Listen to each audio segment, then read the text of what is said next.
Hi, Colleen. My child seems to have a hard time at school, but I don't even know what they're supposed to be learning or how hard it's supposed to really be. I don't really understand how they're teaching and what to do about my concerns. How does the school decide what should be taught and how? Well, the goal of public education is to provide students with what they need to know according to the Minnesota Department of Education. While there are statewide grade level standards that children are expected to meet, how a district or charter school helps children meet those standards is up to them. This includes choosing curriculum, how that curriculum is implemented, and how growth towards standards is measured. Unit tests, classwork, more formal assessments like Fastbridge, STAR, or MAP. These tests may be used to collect data on children's growth. While this information may come home at different times, growth is often discussed at teacher conferences and reflected in report cards. Yeah, I get a lot of papers and reports, but I'm not really sure what they all mean. Who can help me understand all that data? Well, based on what you see coming home, you may wonder about how your child is doing. You do not have to wait for a conference. An ongoing relationship with your child's teacher can be very important, but especially if you have concerns. When children are struggling, the school has a responsibility to address those concerns. There are district or school plans that decide how they will address students who are not making adequate progress. They implement scientifically based instructional practices to support all children. You may hear terms like response to intervention or what I need time, or it may be suggested that your child be a part of a Title I program. Behavioral concerns are addressed similarly using positive behavior support plans and systems.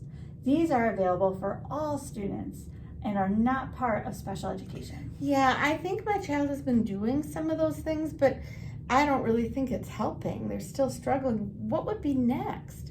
My child has a diagnosed disability, or what if I think they might have a disability? Does the school have to help them in a different way? Well, there are two different types of laws that can help support a child if they meet criteria.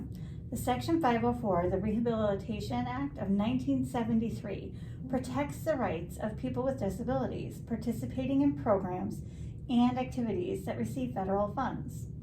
In order to qualify for protection under this law, a person must have or be regarded to have a disability that results in an impairment or a major life function. Yeah, I've heard about that. That's the Americans with Disabilities Act. That's why, like, there have to be cutouts for sidewalks and ramps to public buildings. Right? Yes, yeah. Okay. Since learning is considered a major life function, a public school may not discriminate based on disability.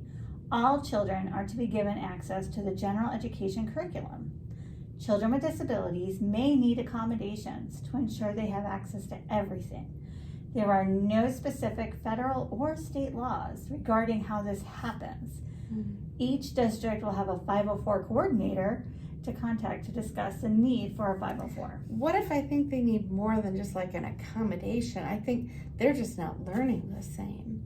Well, the other law is the Individuals with Disabilities Education Act, or IDEA. There are many rules and regulations governing this process, including evaluations, timelines, yearly reviews, and due process paperwork.